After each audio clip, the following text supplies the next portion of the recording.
One of the greatest mysteries in the Bible surrounds a man called Melchizedek.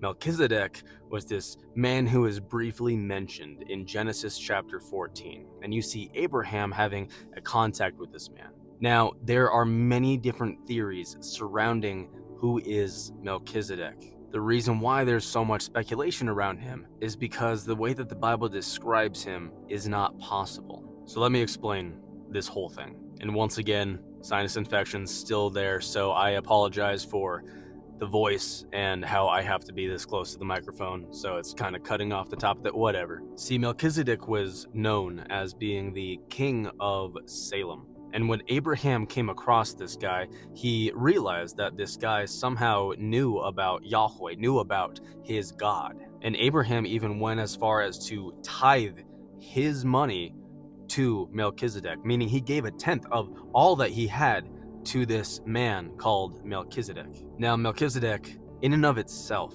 just the name, it means so much more than we could possibly actually just correlate and imagine.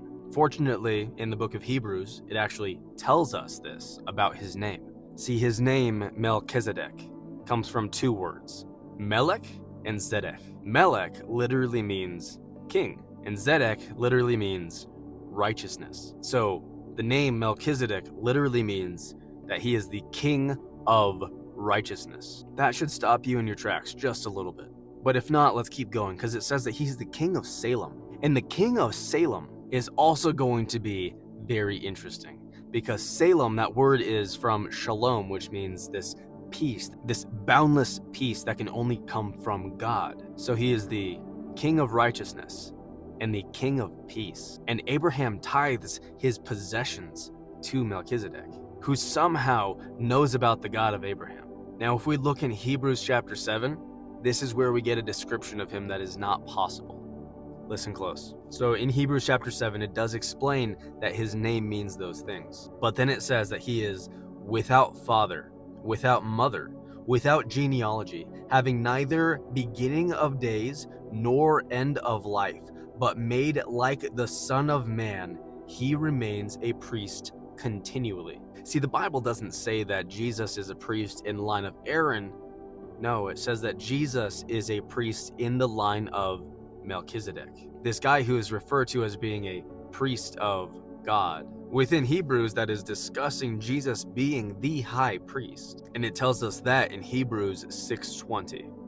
Which says, Jesus having become a high priest forever according to the order of Melchizedek. So there's basically two theories that surround this. One of them is that this guy was a type of Christ, meaning that he was a forerunner of Christ. He was basically there as a foreshadow to give us some information about the coming Messiah, which is going to be Yahweh incarnate. The other theory goes into something known as a theophany or a Christophany, which we've talked about before. A theophany is where you see God manifesting in a tangible form. A Christophany specifically is when you see the Son of God, Jesus Christ, manifesting in a pre-incarnate manifestation. You see this throughout the Bible. So whenever you see God physically walking through the garden with Adam, that is Jesus. Whenever you see Manoah and his wife visited by the angel of the Lord, that is Jesus. The Malach of Yahweh, the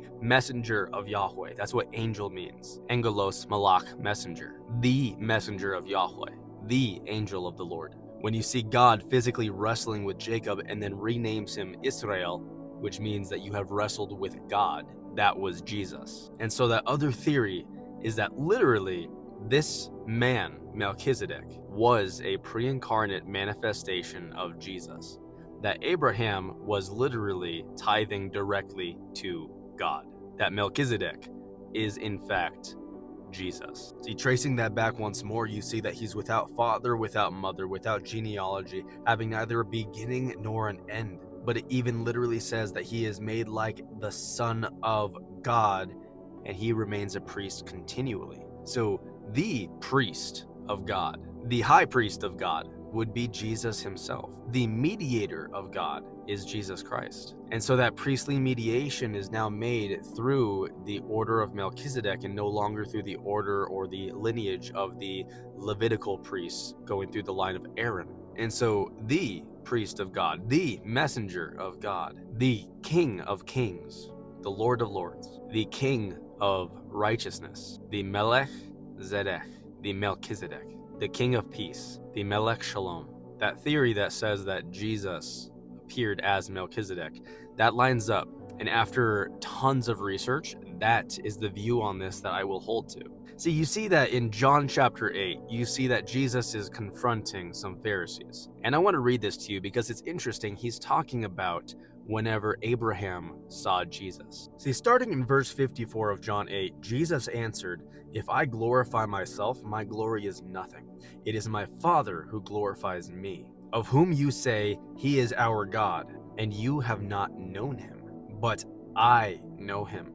And if I say that I do not know him, I will be a liar like you. But I do know him and keep his word. Your father Abraham rejoiced to see my day, and he saw it, and he was glad." So the Jews said to him, "You are not yet 50 years old, and you have seen Abraham?" Jesus said to them, "Truly, truly, I say to you, before Abraham was, I am."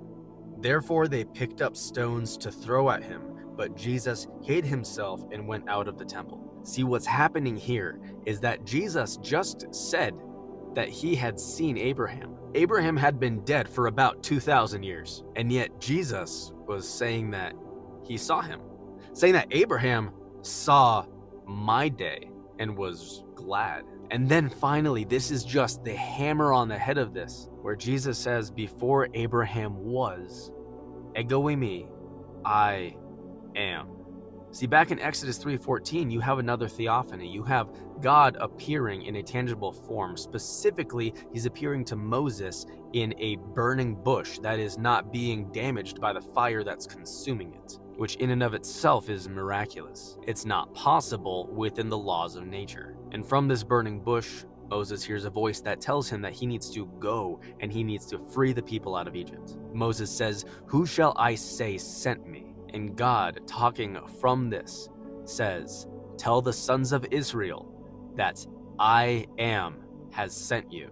God's name is I am. In the Septuagint, we see that is translated as ego eimi. So Septuagint being the Greek version, the Greek translation of the Old Testament, which also contained a few apocryphal books and other Jewish histories. That translates I am as ego eimi, which is the same terminology that we see in John 8:58. Even in John 8:24, where Jesus says, "Unless you believe that I am, you shall die in your sins." Or in Mark 14:62, when Jesus is on trial and they look at him, unable to pin any of their accusations on him, they say very declaratively, "Are you the Christ, the Son of God?" To which Jesus replies, "Ego eimi, I am, and you shall see the Son of Man sitting at the right hand of power, coming with the clouds of heaven." Immediately hearing that, the high priest tore his robes and screams out, "You've heard the blasphemy for yourself. What further need do we have for witnesses?" See, Jesus called himself God. They knew that. That was what they thought was blasphemy. Because if I or you called myself by the name of God, that is blasphemy.